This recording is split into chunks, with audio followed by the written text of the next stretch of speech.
Hey everybody, welcome back. Thank you very much for watching, listening. Mina, you know this is going to go on the podcast as well, but it's on YouTube also. So, a day in the life of a CRA. People have been asking for this, and I've done some. I've done some in the past, but now I get to interview Mina. It's September 2017, so it's more up to date. Now we've got a lot of risk-based monitoring elements and remote monitoring. I can even speak on some of the remote monitoring stuff from my little experience as a CRA, but we have someone who does this all the time, full time. Mina, he's a CRA. When people meet him, they immediately ask him how much he makes because they know that CRAs make so much money. He has to pay the bill for all his friends when they go out to eat, right? Sometimes it comes up, That's what I have to do. Like when my friends figured out that I'm in research, now I'm the one that pays the bills. Sucks, man. Yeah, We're not like NBA players. We're normal people. that's right. So Mina's here. Mina works for a CRO, which we will not mention who, but figure it out. With all the consolidation, there's only like four big ones left. How's it going, Mina? It's going well, Dan. Long time viewer of yours, and I'm glad to be able to share my experiences with you and your viewers. Thank you for reaching out. I know we had a lot of engagement going on LinkedIn over the last couple of months. So I appreciate you willing to come. It was actually your idea to come on. Usually I have to beg people, and you're like, "Hey, Dan, I'd love to come on." Thank you, Mina. I appreciate that. You give content all the time, so I just wanted to give back to your channel and just be here and talk about whatever your viewers want to hear. Thank you very much. Be prepared to be bombarded with questions from people after the interview. The link's underneath. But Mina, give us a little background. So, who are you? How did you get involved in clinical research? Like, it seems like everyone kind of gets involved on accident almost. So, give us your story. So, I was always a research guy, right? I started in the academic world. I did the bench research all throughout college. I always loved that aspect of it. One of those guys. Yeah, that's me. I love the aspect of, going into a lab and developing and, coming up with something novel to improve, anatomy, medicines, etc. And I did that for a couple years, and it was great. But it lacked the clinical aspect of it. It lacked like an interaction with a person. So I basically got an internship for free, just volunteered my time. Uh-huh. And repeat that part again, because I tell my students this all the time, or I tell anyone watching, if you want to get experience, intern. So repeat that again, just so they hear it from someone else. Of course. I basically just volunteered my time at a clinic.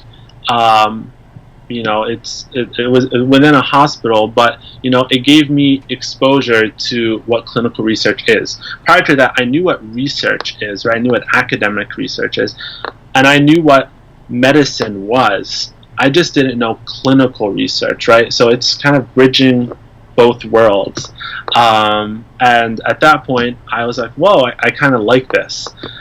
So I decided to pursue it more full-time. So I just kept applying and looking at opportunities that would kind of grow. And I basically ended up becoming a CTA for a few months, and then that transitioned into a coordinator job. I did that for a couple years. Spoke to many monitors, sat through many monitoring visits, and got a feel for what they do.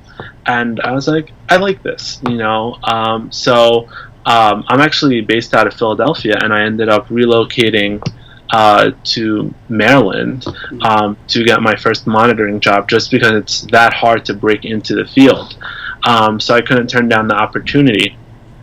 So I did that for a couple of years in Maryland, and then at that point, unfortunately, the magic number in monitoring realm is 2 years. Yeah. Everyone looks for 2 years of clinical research experience, but of clinical research monitoring, actually, not experience. That's right. However, the caveat is, how are you supposed to get the 2 years of clinical research monitoring if no one's willing to give you that opportunity? So you usually have to, the opportunity isn't going to come to you most of the time. You have to go out and find it. And that's, going on those job boards, asking around, making those connections, building that rapport with everyone, asking people to review your CVs, your resumes. I've had a couple monitors that came through and as a coordinator, and they gave me tips and they asked to see my resume. Sometimes on and off, these CROs, they take experienced coordinators, and because they need CRAs, they'll take the time to actually train them in-house. Yes. And they'll start entry level. It's so important what you just said. 2 years of monitoring experience, and you have to go get it. So with my example, when I wanted to dabble just this year, early 2017, into monitoring, late last year and early this year is when I actually started doing that. I had to look at my resume and say, okay, I don't have monitoring experience, but here's what I have done. I've done QA for all the sites that I'm involved with. I'm essentially the in-house monitor, and I had to communicate that at the interview. So everyone has something that's transferable, even if it's not direct monitoring experience, and it really is all about how you demonstrate your understanding of what monitoring job entails. It's all about the application. Monitors need to have very specific skill sets. One of those is attention to detail. Right now, you can get attention to detail in many ways. QA is attention to detail. Reviewing documents, reviewing SOPs, drafting documents, all that it can transfer over, as you said. So if you don't have direct experience, you can still gauge it to your future employer in that way, and you never know, they may take the chance on you. It comes down to your personality and your interview skills and a bit of luck, honestly. Luck and supply and demand. I mean, if there is a need, if there's a shortage of CRAs, they're going to be less picky. If there's a surplus of CRAs, they're going to be extremely picky. So I benefited from that being on the West Coast. There's a shortage here, and they're like, well, he's not really who we need or who we want, but he's who we need right now, and there's no one else. I feel like the industry kind of goes in waves, too. Like, every couple of years, you'll see it spike, and then they'll need a bunch of people, then they'll dip. Where are we right now? I think right now we're actually on the rise up here. I've been seeing a lot of companies, a lot of CROs that are saying, hey, we're willing to take entry-level CRC or experienced CRCs and make them entry-level CRAs, people with experience to join to apply. I feel like being a CRA, it's like hotcakes. You're in demand right now. Yeah. Everyone's always trying to contact you. Yeah. Mm-hmm. So speaking of being a CRA, so what is a day in the life of a CRA? Like now, how long have you been a CRA for? I've been a CRA for over 2 years and some change now. Okay, so you reached that magical number now. Yeah. Now you can name your job. Right, exactly. Yeah, it's 2 years, and basically, it's the same.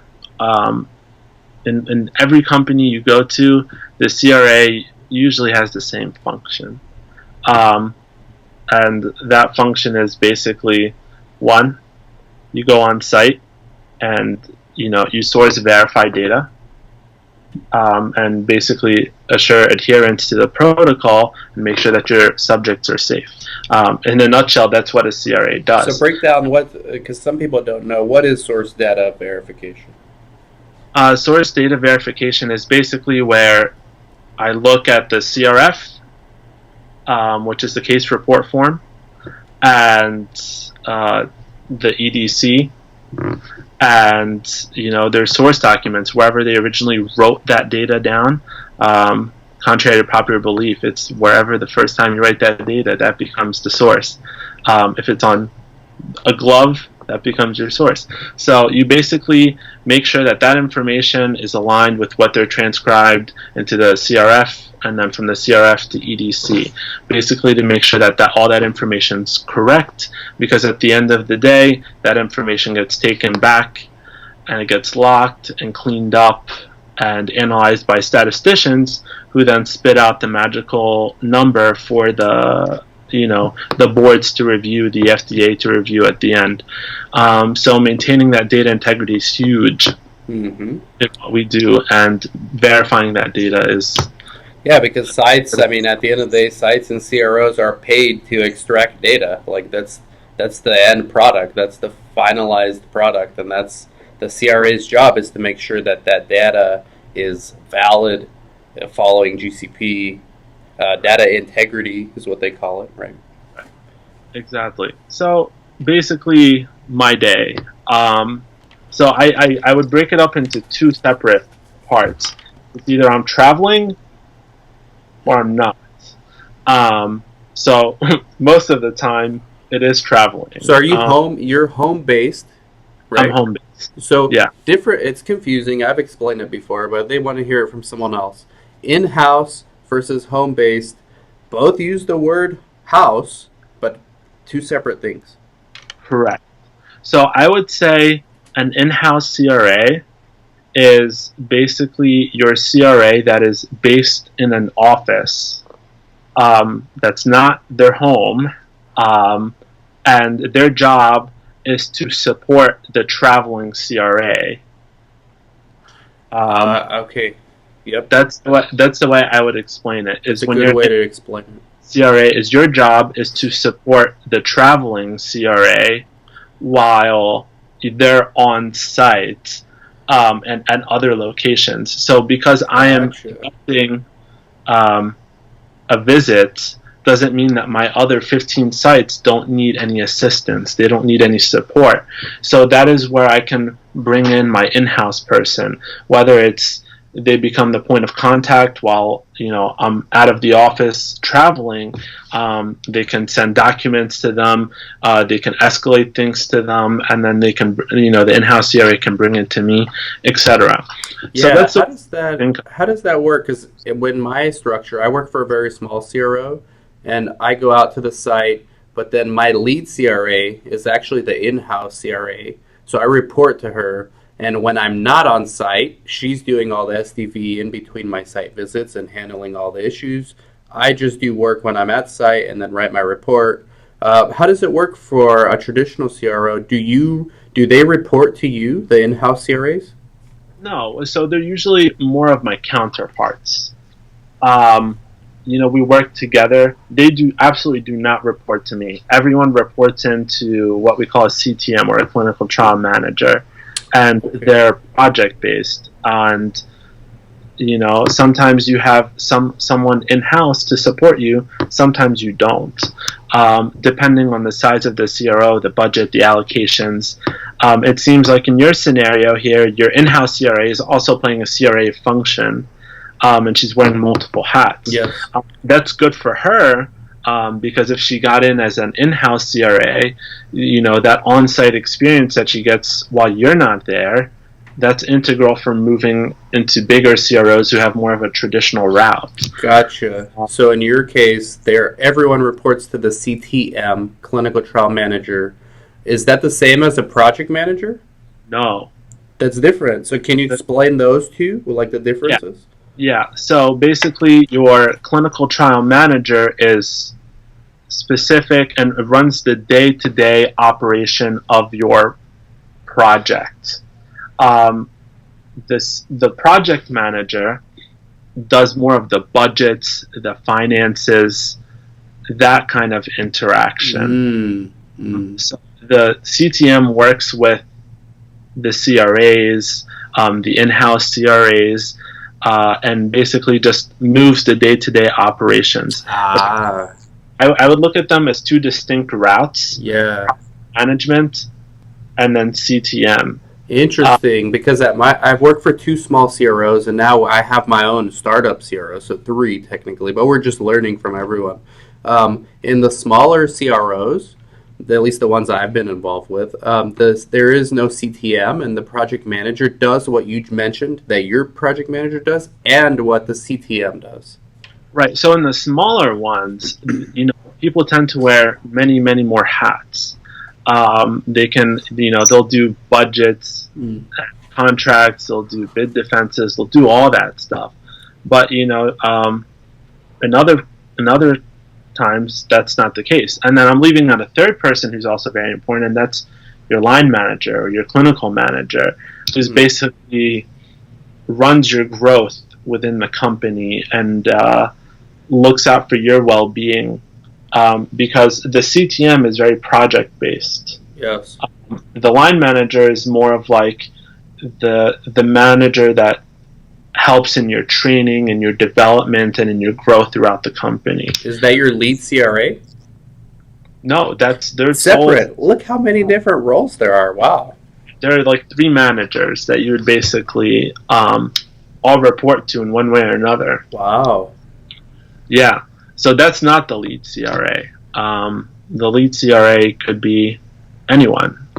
Sometimes a lead CRA is just a normal CRA. They're just given a lead title because they're taking additional responsibilities on the trial. That may be. It's so interesting how the big CROs have everything compartmentalized, and at the smaller CROs, it's like just one person does like three things you mentioned. Well, of course, and I can speak to that on both levels because I came from a smaller CRO to a larger CRO, and I saw that distinction in itself.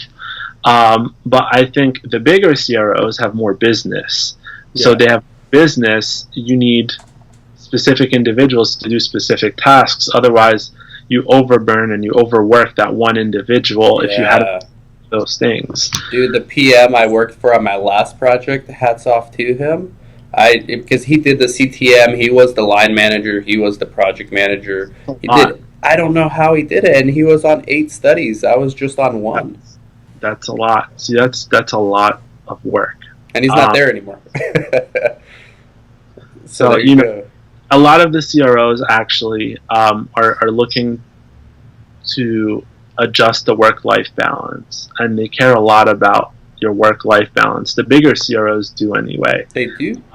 Yeah, they do care about work-life balance. At least mine does. So, okay, let's talk about that.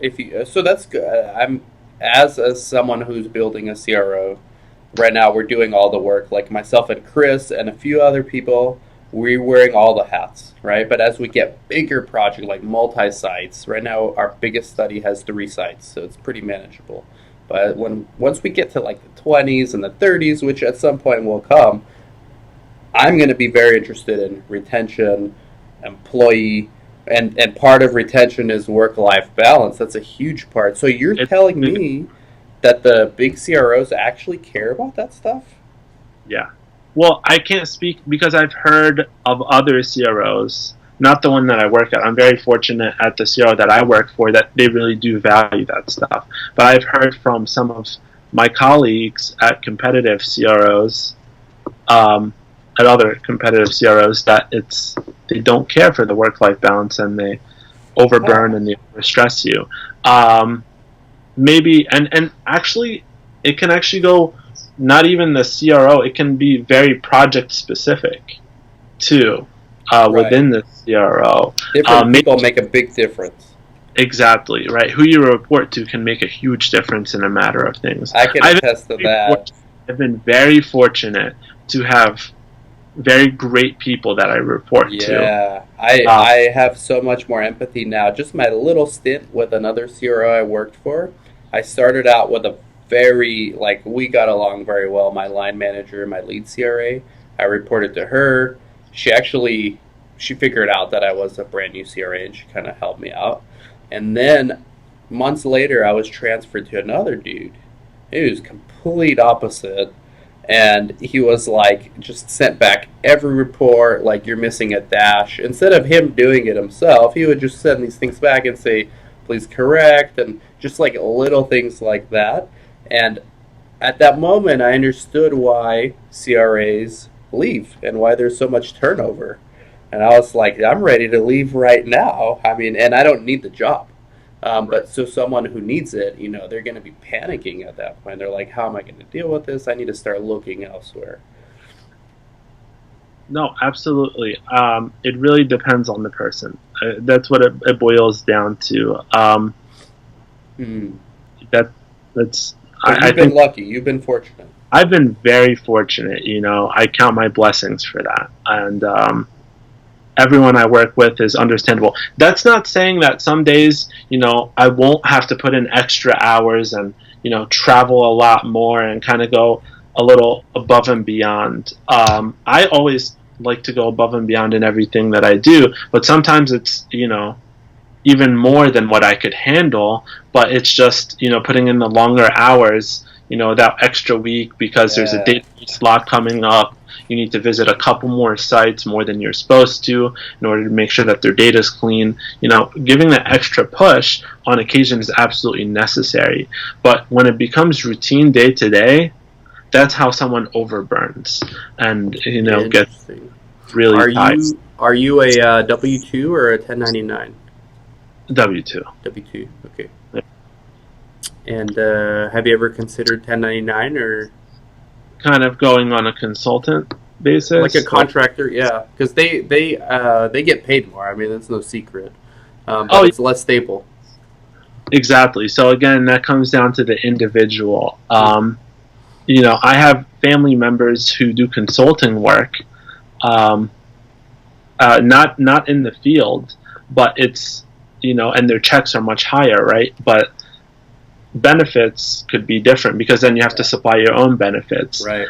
And in this day and age, benefits are important depending on where you are in life. If you have a family, if you have a wife, if you have young children that you constantly need the best benefits for, if your kids are healthy, these are all different things to consider. Yeah. If you're younger, you're relatively healthy, you have no consistent chronic issues that you need to attend to with a physician, then the contracting work is maybe good.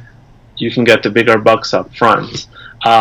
It comes down to stability and your comfort level at the always end of a trade-off. Always, you can Always. never have it both ways. Always a trade-off. And you are absolutely right. They get paid significantly more dollars. Yeah. I learned that also as a 1099er and speaking to colleagues who are not. And it's just like a night and day difference. Oh, yeah. But I get it because it's stability and benefits is a huge thing. I mean, we're also paying like. Although you really won't get contract work. If you're just a new CRA, you won't get contract work. You barely know how to monitor, so you need that training, you need that guidance. Sure.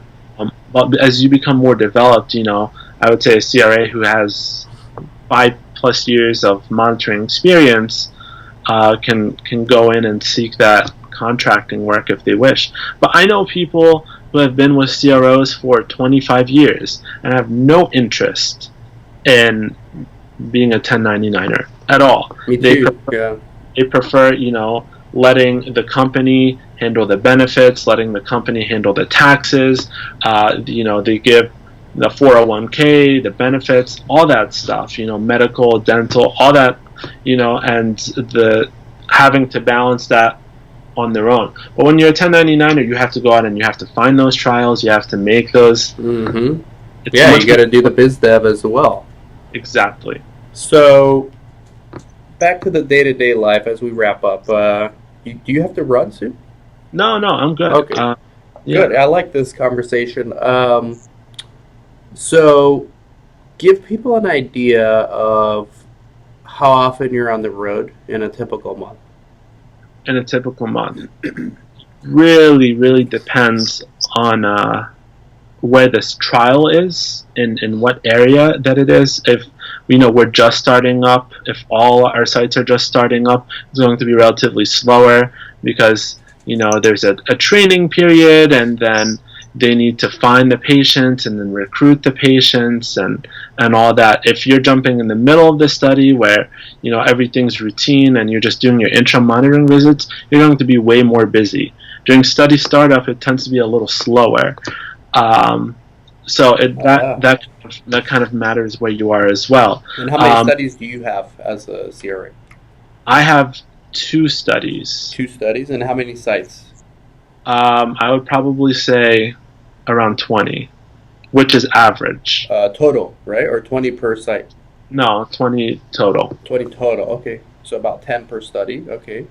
So that's about average for a CRA. Sometimes you'll have anywhere from 15 to 25. 15 is on the lower end, 25 is on the higher end. Mm-hmm. So I would say the average load for a CRA is 15 to 25 sites. Average day, if I'm traveling, I wake up, I go to the airport, I get to the hotel if I'm going the night before, the site if I'm going the day of. You have TSA pre-check? Of course. Okay, good. Absolutely. That's the way to roll. Absolutely. All these little perks, they come in so handy for you when you are on the road as frequently as I am. If I'm doing 2-3 site visits in a week, I go to the airport here, I see some of the same flight attendants. Rarely, but I see some of the same flight attendants. Wow. I see the same TSA pre-check staff, not at the same post every time, but I run into them, and that's because you're there so frequently. You get it down to a T. You live out of a bag. Yeah. A carry-on bag. I never check a bag because you ever wake up and not know what city you're in? Absolutely. Yeah, absolutely.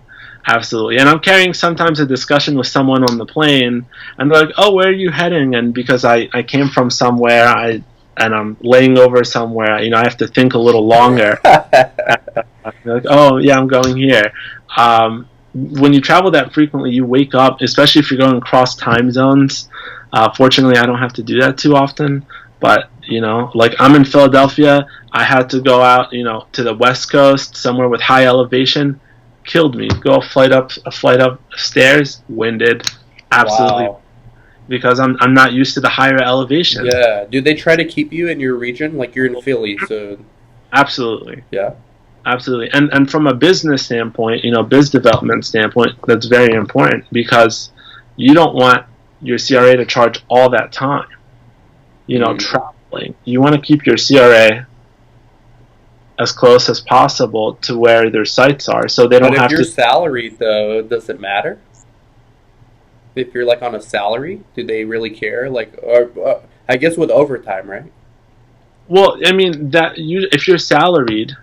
Again, but they don't want you to burn your time traveling the whole time, because they don't want you, because if you have to travel 15 hours to get wherever you need to go, and then you have to monitor, you're going to overburn, and that's going to be bad for you, and that's going to be negative on your work and, the type of quality of work that you're going to deliver. So you don't want someone to travel across the entire U.S. You kind of want to keep them regional so there's more time for them to actually do what they need to do. Yeah. It's always best to do it that way. Interesting. Okay. And so overall, you see this as a good career for someone such as yourself? Do you have ambitions to be a project manager? Or yeah, absolutely. I always, ever since I went into college and I made that transition to clinical research, I always looked at the endpoint. And my endpoint is always to jump into management. Mm-hmm. So I always jump at opportunities to take any manager tasks, whether it's, training, developing, looking at something with budgets, anything that's basically above my pay grade. I would say, or above my role, I take the opportunity to do it because it's a learning experience. That's right. And the second I get to do it, the second I can say I've done this before. And Mm-hmm. Mm-hmm. so that's the angle. Some That's the CR same thing. I'm the same way. Someone I was working with, they said, "Hey, do you want to do I need a GCP auditor for a site. Do you want to do it?" I said, "Say no more. Yes, I'm going to yes. figure out how to do it." I mean, you just got to keep reaching. If you want to grow, if you're happy with what you're doing, great. But if you I want to grow, know CRAs that are plan on retiring as CRAs. They've been doing it 20, 30 years. I know the longest CRA that I know that has been doing this is closer to 30 years.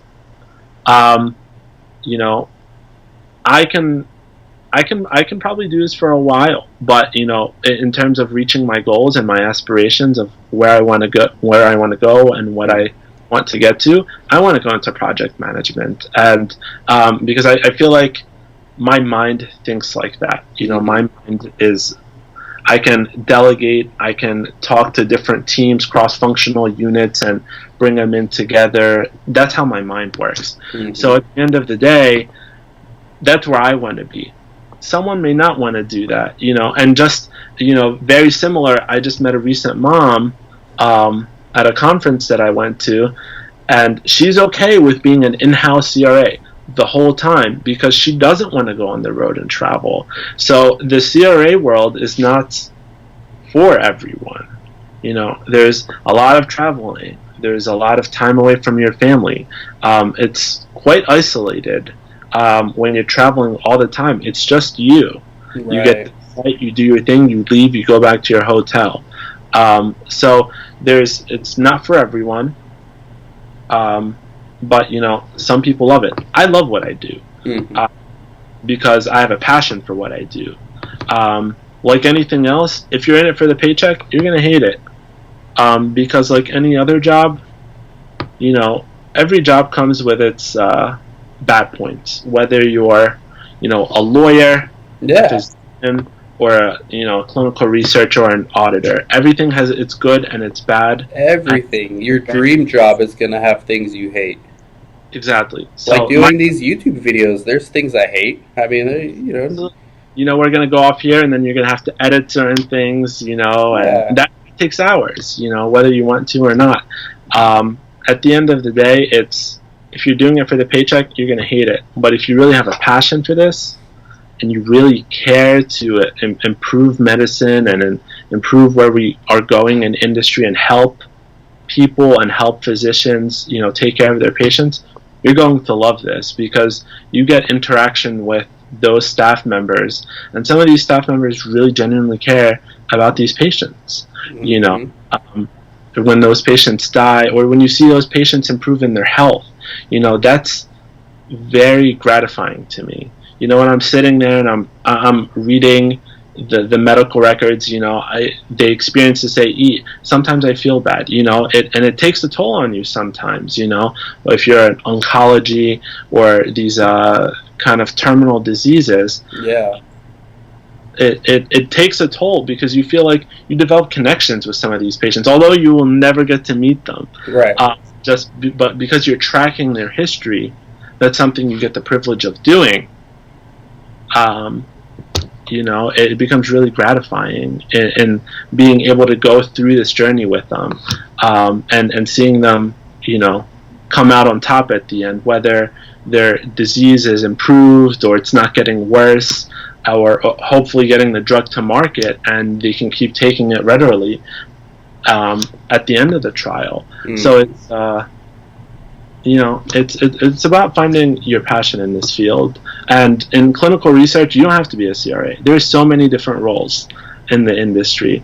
Whether you want to go into QA, you want to go into supplies, you want to go into reg, you So want to true. go into pharmacovigilance. There's biz development. There's so many different aspects within the field that find something that you want to do. I tell all the students that come to the CRA Academy, they're attracted to CRA, bright lights, big paychecks. And then Right. once they're done with our 3 month program, they learn that, hey, I can do trial master file. I could be an in-house CRA. I could be a project manager. I could be a consultant. I could open my own clinic. Like, we've had students come in that wanted to be CRAs. When they graduated, they opened their own sites. Now they're doing that, like Right. study coordinator. There's just so many opportunities in this industry. I think anyone who gets involved in this industry is lucky in some aspect because um, it's an industry that's in demand. There's so many opportunities. The pay is good. Um, we're lucky to get in this industry. And so, for those that want to get in the industry, as we wrap up, and we got to do part two and part three because this is Yeah. good. Uh, we have a lot of ambitious people watching. They want to get in the industry. They don't know how. What do you recommend they do? What I recommend is one, start somewhere. You know, anywhere. If you're a student, there's actually, I'm starting to see like clinical research bachelor degrees come out actually now in institutions, like institutions, academic institutions where accredited are starting to recognize this, that this is a career path for folks. And so if you're a student, I would say, pursue one of those. If you are not a student and or you don't want to go back to school, start out at your normal clinic. See if even clinicals for you, right? Sometimes people don't want to come near anything pertaining to needles and hospitals and doctors and those staff. You have to interact with those people. You have to go through clinics and you're touring sometimes and you see things, and if that's not for you, you pass out at the first sight of a needle or the first smell of like formaldehyde or something like that. Not for you. There's again different aspects of it for the CRA, and then I would say just intern. That's, I would say, is the best thing for anyone that's trying to break into any field, is go intern, go out, cold call, go out to a person and talk to someone. Stop posting on job boards and kind of just staying behind of a screen. Go somewhere, make connections with someone, and say, hey, be frank with them. Be like, hey, I don't know much, but I'm willing to volunteer my time. I'm very hardworking. I'm ambitious, and I really want to learn. And I'm a quick learner. And I don't know about you, but I don't know who wouldn't take anyone doing free work that is bright and willing to just sponge in. Anyone will. Andy, we can do this all day.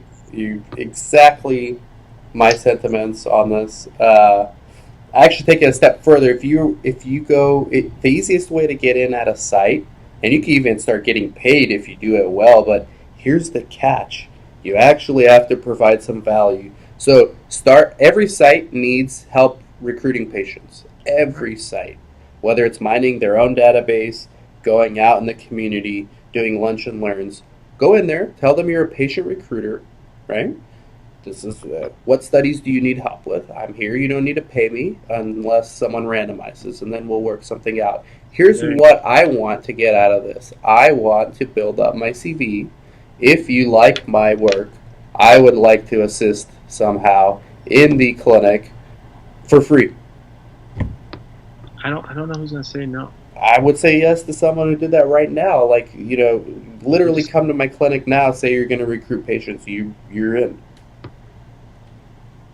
Absolutely, because people's time is very valuable, so you do have to offer value, right? They aren't going to take someone who, one, they think is going to hinder them, Yeah, or two, potentially mess up, exactly. their opportunities, their rapport with clients, their data Exactly. sets, etc. Go in, be smart, look the part, and be willing to do what no one else wants to do, Exactly. and you'll get something somewhere. And I've never said this before, but the patient recruitment thing, it does work. There's been people that have done that and have gone on to get hired.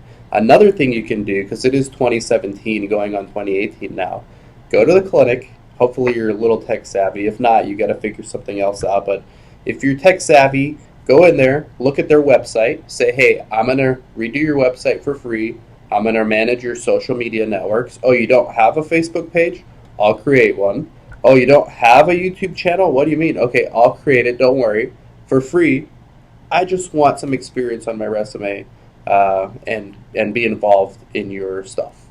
That's it. Add value. Add value. That's all I would say is add value, and that's the Works. best. It works. Hard work really works. It Yeah. pays. If you have time, if the person has time, I know some people need to have an income, and in that case, you gotta work Uber or do something to make income and do this on the side. Yeah, because the thing about these clinics is they usually don't run, during normal business hours. A few times you won't find, rarely you will find someone that's running something in the evening or overnight, or unless you're in an emergency department or something like that. Yeah. But yeah, that's hard work pays off. And if there's someone that's trying to do a career change, exactly that. If you're doing a career change, there's something you're good at because you've done it previously. So whatever skill that is, I don't know what you've done. You could be a lawyer and want to jump into this. If you're a lawyer, Transferable skills. you're very good at drafting things, right? You're very good at drafting things. You're able to sift through many documents and motions and legal paperwork that I could never do because I just find it so boring. Yeah. But that transfers. I can sit there and read you 100-page protocol. We have 100-page protocols. You have a 100-page legal contract. I have a 100-page protocol. If you are a person in film and you want to go into clinical research, you have the personality. You have the persona. You have the people skills. You gotta be able to communicate with people. That can transfer over. If you're a mathematician, you're a problem solver. Things can carry over. So whatever you're doing, try to apply it to something in the field. And if it doesn't work, try again and try again. Keep trying. Grit. It's a great book. Everyone should go read it. Thank you, Mina. I appreciate it. My pleasure. We'll do this again for sure. And we're going to follow your career trajectory with regular updates. Okay. Of course. And yeah, and we'll be in touch for sure. And thank you, everyone, for listening, watching. You can connect with Mina on LinkedIn. I'll have the links. Mina Youssef. Yes. Youssef. That's right. Thank you, Mina, and thank you, everyone else. And we'll catch up later. Bye-bye.